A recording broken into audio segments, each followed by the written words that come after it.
The stadiums, they have a different aura, you understand? The energy is different. And when the big teams go there, they score one goal, 85 minutes, 90 minutes.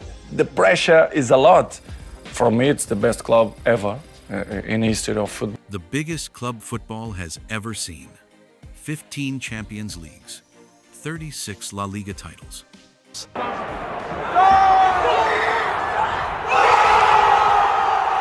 A badge carried by legends across generations, from Alfredo Di Stefano to Hugo Sanchez, from Luis Figo to Iker Casillas, from Ronaldo Nazario and Zinedine Zidane to David Beckham, Raúl González, Cristiano Ronaldo, Karim Benzema, Luka Modric, Toni Kroos, Gareth Bale, Thibaut Courtois, Vinicius Jr., Jude Bellingham and Kylian Mbappe. At Real Madrid, greatness is not a goal, it is the standard. And yet, somehow, over the last 2 years, the kings of Europe turned into the punchline of European football. 2 consecutive seasons without a major trophy, 2 years of confusion, dressing room tension, and complete disorder. And the terrifying part? This collapse came immediately after Madrid conquered their 15th Champions League and dominated Spain with Vinicius Jr. and Jude Bellingham looking unstoppable, before adding one of the most explosive players on earth, Kylian Mbappe. The football world believed this team would dominate an era. Instead, everything fell apart. FC Barcelona took everything from them. La Liga, Barcelona took it. And they embarrassed Madrid both at the Bernabeu and Montjuic. Copa del Rey? Gone again. A brutal late winner from Jules Koundé finished the job. Spanish Super Cup? Same story. 2 finals, 2 humiliations. And then came the ultimate insult. Barcelona crowned champions after defeating Real Madrid once again. No trophies, no authority, no identity. For the first time in years, the biggest conversations around Madrid were not about magical nights or impossible comebacks. It was chaos. AI-generated clips of Mbappe behaving like a tyrant, fake videos of teammates fighting, rumors of Florentino Perez turning against his own squad. This was not the Real Madrid people recognized, and Florentino knew it. So he made his move. First decision, bring back Jose Mourinho. Back to Real Madrid. Here we go, the deal is done and agreed between Real Madrid and Jose Mourinho, everything in place after long negotiations, but never any doubt, as Jose Mourinho always wanted to go back to Real Madrid. Now the agreement between the Special One and Real Madrid is done. The same man who once stood in front of the greatest Barcelona side ever assembled and refused to bow. The same coach who never cared about fame, shirt sales, or superstar egos. E comigo, mientras eu ser entrenador del Real Madrid, vai a jugar Diego López en condiciones normales. Es simples, no tiene historia. Que después la gente diga, Mourinho no entiende nada de fútbol, Casillas es 20 veces mejor que Diego López. Yo lo entiendo, yo lo acepto. Pero, por favor, respetar un entrenador que decide, juega Diego López. Mourinho does not build around popularity.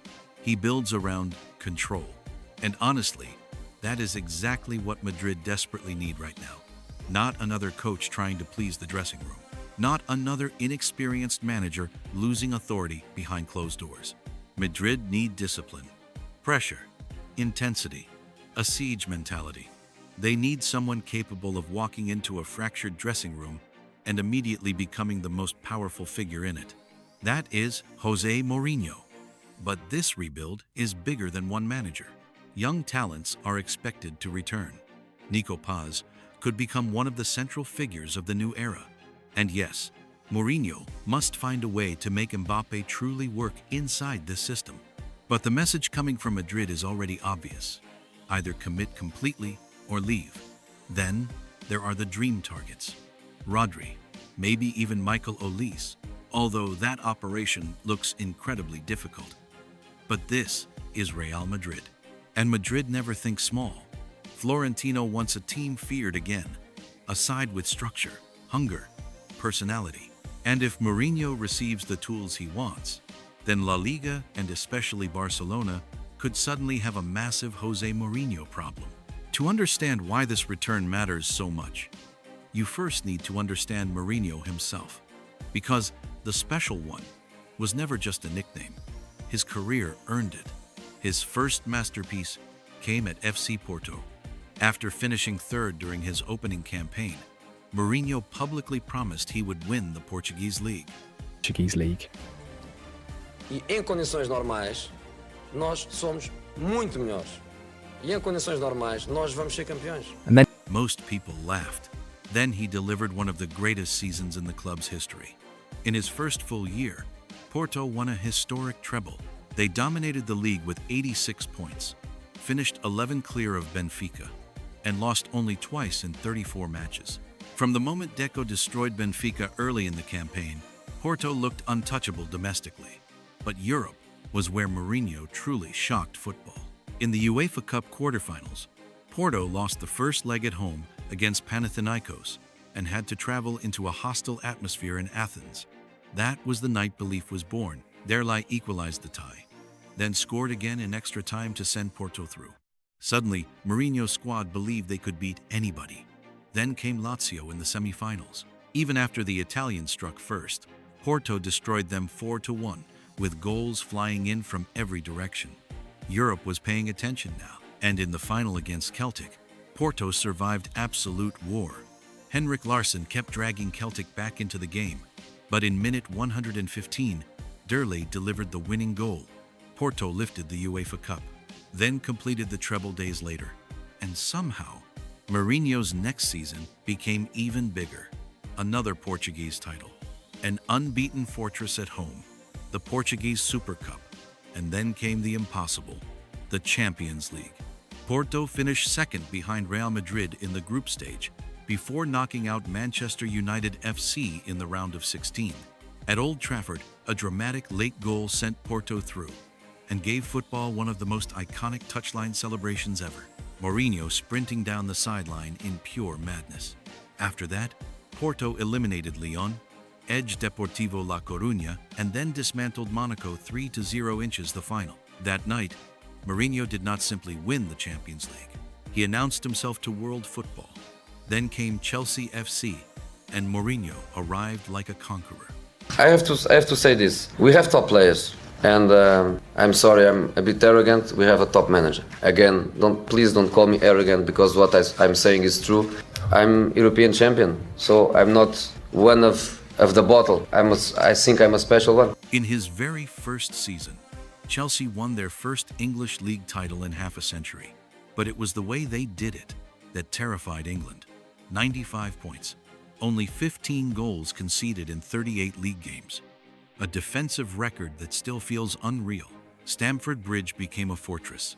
A 7-7 match unbeaten home streak followed. From the very beginning, Mourinho demanded complete control. He trusted players loyal to him. He pushed the club toward warriors instead of celebrities. And immediately, Chelsea started creating legendary moments. The League Cup final against Liverpool became Mourinho's first trophy in England. But people remember the chaos almost as much as the football. When Chelsea equalized and Liverpool fans exploded with noise, Mourinho turned toward them and silenced the crowd with a finger to his lips. Classic Mourinho.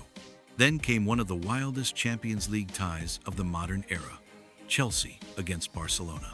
After losing the first leg at Camp Nou amid huge controversy, Mourinho unleashed chaos in the return leg. Chelsea attacked Barcelona with pure aggression and intensity. Stamford Bridge erupted. A 4-2 victory, one of the greatest European nights the stadium has ever seen. And of course, Mourinho brought controversy with him. UEFA bans, explosive press conferences, stories about sneaking into dressing rooms hidden inside laundry baskets, pure madness. But above all, trophies kept arriving. Back-to-back Premier League titles, historic dominance, and Mourinho becoming one of the most powerful personalities football had ever seen. At Porto, he proved he could build miracles. At Chelsea, he proved that with money and authority, he could build dynasties. Then came Inter Milan. And once again, Mourinho walked into a giant desperate for European glory. Inter were already dominant in Italy, but Europe haunted them. Mourinho changed that. He immediately imposed discipline and tactical order. Serie A titles arrived. The machine was already functioning domestically, but the mission was always bigger, the Champions League. And in 2010, Mourinho completed one of football's greatest campaigns. Inter won Serie A again, won the Coppa Italia, and produced brutal performances against rivals across Italy. But the defining story came in Europe. First, Mourinho eliminated his former club Chelsea, then CSKA Moscow, and then Pep Guardiola's Barcelona, the team many still call the greatest side ever assembled. At San Siro, Mourinho delivered a tactical masterclass. Inter won 3-1, while completely suffocating Lionel Messi. Zanetti, Motta, Cambiaso, everybody was responsible for any position that Messi could go. Then came Camp Nou, one of the greatest defensive performances football has ever seen. Inter played with 10 men for over an hour against relentless Barcelona pressure, wave after wave after wave. But they survived. Mourinho later called it the most beautiful defeat of my life. Then came the final. At the Santiago Bernabeu, Inter defeated Bayern Munich 2-0 thanks to a clinical double from Diego Milito. That night, Mourinho completed the only treble in Italian football history. And more importantly, he defeated Guardiola's Barcelona. That achievement pushed him directly toward Real Madrid. Florentino Perez wanted one thing above all else: stop Barcelona. So Madrid handed Mourinho enormous power. But the nightmare started immediately.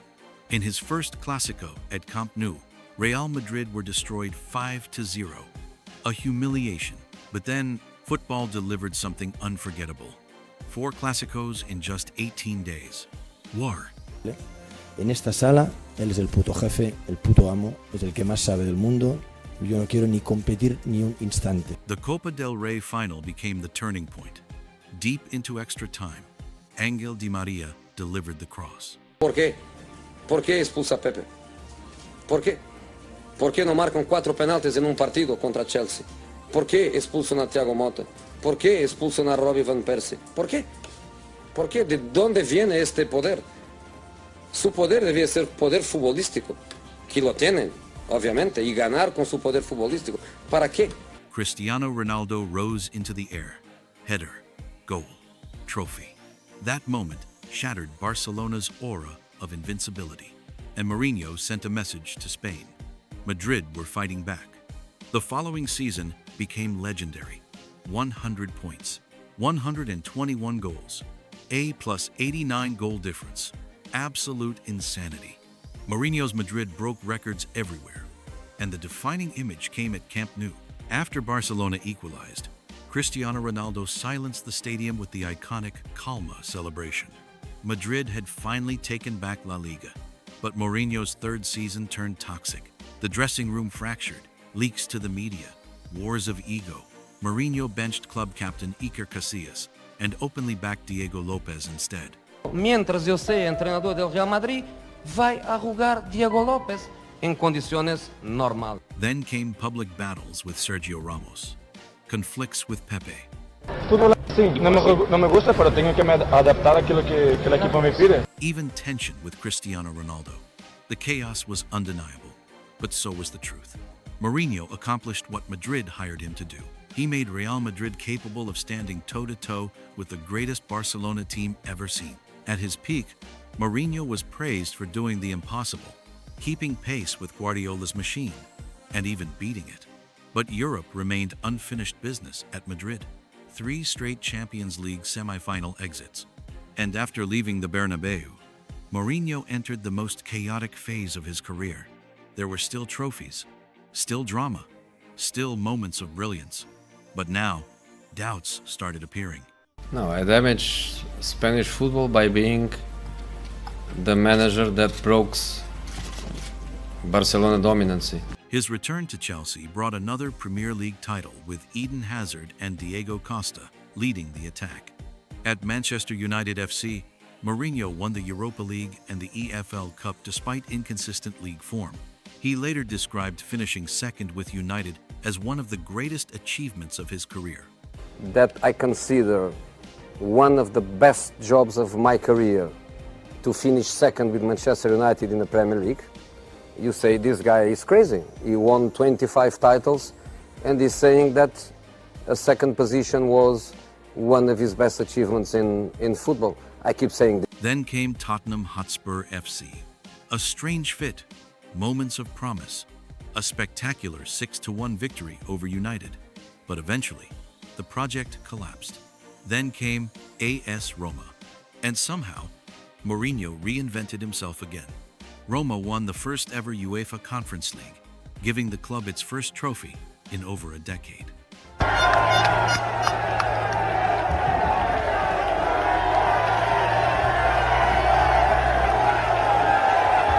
1 year later, they reached the Europa League final. Then came chaos at Fenerbahce SK suspensions, arguments about referees, explosive press conferences, and when results collapsed, many believed Mourinho was finished at the elite level. But then came Benfica, and suddenly, the old Mourinho appeared again. An unbeaten league campaign in Portugal, a dramatic Champions League victory over Real Madrid. That was the moment Florentino Perez looked at Mourinho again and remembered exactly who he was. I'm a special one. 3 premierships, and I won more premierships alone than the other 19 managers together. Giuseppe Guardiola è un entrenador fantástico de fútbol, pero ha ganado una Champions y a mí me daría vergüenza de ganar, porque la ganó en el escándalo de Stamford Bridge. Please don't call me arrogant, because what I'm saying is true. I'm European champion. Se le digo a él y a UEFA lo que pienso, lo que siento, termina mi carrera. You know, he is a specialist in failure. 8 years without a piece of silverware, that's failure. If I do that in Chelsea, I leave London, I don't come back. The worst manager in the history of the Premier League, Frank de Boer, 7 matches, 7 defeats, 0 goals. If he was coached by Frank, he would learn how to lose, because he lost every game. 3 for me and 2 for them. Respect, man, respect. So now the question becomes obvious. Why does this return actually make sense? Because Madrid right now are broken internally. The dressing room is fractured. Players are fighting for influence. Vinicius Jr. reportedly got what he wanted when managers lost authority. Mbappe still feels disconnected from parts of the club. And after 2 trophyless seasons, Florentino no longer wants softness. He wants control. That is why Mourinho fits. An iron fist. A legendary reputation. Zero tolerance for rebellion. Ha sido un momento difícil porque jugaba muchos partidos pero tenía pocos minutos, pero cada entrenador tiene su método, cada entrenador tiene sus cosas y yo creo que no ha sido posible de conectar con que él quería y que el equipo quería, pero ha sido un momento de aprendizaje, he aprendido mucho, los jugadores me han ayudado mucho en este tiempo también, pude hacer muchas reflexiones, mejorar como persona y ojalá pueda seguir así con Abeló, que tengo una conexión maravillosa con él. Of course, the risks are obvious too. Mourinho has not won a domestic league title in over a decade. Many of his recent jobs ended badly, and his first spell at Madrid left scars everywhere. Broken relationships, divided fans, a club exhausted by conflict. But Florentino's message seems clear. Madrid are entering battle mode again. And if that is the mentality, Mourinho becomes the natural choice. No, él tiene su opinión. Yo pienso que yo he tenido la autorización del club y después yo no miro la rueda de prensa del míster, de lo que dice. Yo tengo la tele francesa, no tengo la tele española en casa, so al final yo no veo no sé lo que ha dicho. Now comes the biggest challenge of all, making this squad work. Because the relationship between Vinicius and Mbappe already feels fragile. For 2 years, the dressing room has practically governed itself. If tensions explode again, the entire project could collapse instantly. Se o presidente Florentino me viene a perguntar a mí por qué Pedro León no ha sido convocado, yo tengo que responderle. Pero no me ha preguntado. Y vosotros hablan de Pedro León, parece que estás hablando de Zidane o de Maradona. Pedro León es un ótimo jugador, pero un jugador que 2 días atrás jugaba en el Getafe. And this Mbappe-Vinicius dynamic is the heart of everything. 3 different managers failed to unlock them as a truly dominant partnership. The chemistry everyone expected never fully arrived. Now yes, Mourinho's history with difficult personalities is complicated, but there are reasons for optimism. At Inter, he convinced elite players to sacrifice themselves for the collective.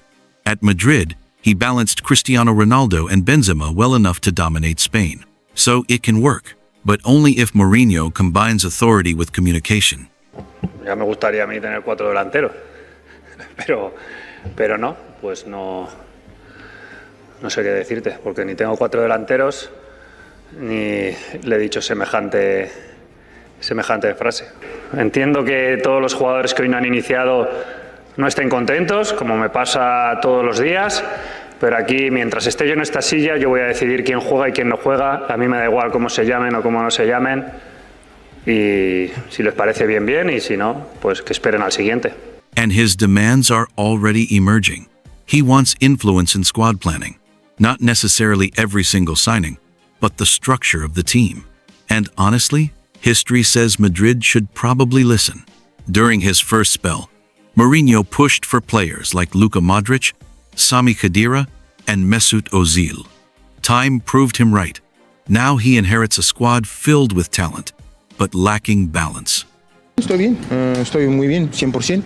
No he jugado porque el míster me ha dicho que para él soy el cuarto delantero de la plantilla, detrás de Mastantuono, Vini y Gonzalo. Al final acepto y juego el tiempo que tengo a jugar, y pienso que juego bien. He dado una asistencia a Jude y hemos jugado bien, hemos ganado. Es importante ganar en casa y siempre ser positivo. And if you look at the names available, the potential is terrifying. Thibaut Courtois remains arguably the best goalkeeper in world football. A man who practically won Madrid a Champions League final by himself. Defensively, Madrid still need reinforcement. And one dream name stands above the rest. William Saliba. Calm under pressure. Elite anticipation. Dominant physically. A partnership between Saliba and the emerging Dean Huijsen under Mourinho could become monstrous. Look at where he goes and get the ball again. No 9. Look at where he stays once again. You already have 1, 2, 3, 4 players. You don't need to go there. Stay in the middle. But because he likes to go on the left, just like Vinicius, have a look. What's going to go? Camavinga now is your most advanced player. You don't want that, really. But again, now you're here. Try to stay in and around the box. Let them cook. Try to stay there. He likes to stay under. Stay with him. Ball is going to go on the side now. Make a run. Tap in. Three managers Carlo Ancelotti, Xabi Alonso, and Alvaro Arbeloa failed to make them work. At right back, Trent Alexander-Arnold remains a unique weapon despite inconsistency. Mourinho has always known how to maximize attacking fullbacks. On the left, Ferland Mendy gives defensive security Mourinho values deeply. Then comes midfield. This is where Mourinho would demand a controller, a true defensive leader. And the dream target is Rodri, the Ballon d'Or winner, the tempo controller, the perfect balance between aggression and intelligence. For Mourinho, a player like Rodri is priceless. Then, there is Federico Valverde, a machine capable of destroying transitions. Eduardo Camavinga still has enormous upside. And above all, Jude Bellingham, a player Mourinho reportedly considers one of the best young footballers in the world, untouchable.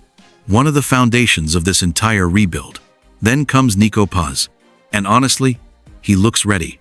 Goals, creativity, composure under pressure. He has evolved massively, and now plays with authority in big matches. Madrid desperately need players unafraid of responsibility. Nico Paz could become exactly that. Gran relación con él. Seguro que va a ser un gran entrenador, pero es el pasado. Todo el mundo sabe lo que pienso de Xavi, pero es el pasado. Nosotros tenemos que mirar adelante porque tenemos una situación que no tenemos que mirar atrás. Tenemos que mirar adelante, lo que podemos cambiar, mejorar y hacer mejor. And in attack, things become fascinating. Imagine Mbappe finally returning consistently to his preferred left-sided role. Despite all the criticism, his numbers remain elite. If Mourinho reconnects him mentally and tactically, Madrid still possess one of football's most devastating weapons. Then, through the middle comes Endrick. After developing away from Madrid, he returns looking far more complete, part creator, part killer. And on the right side sits the dream addition, Michael Olise. A true wide creator capable of stretching defenses and giving Madrid balance again. Now imagine that front three under Mourinho. Mbappe, Endrick.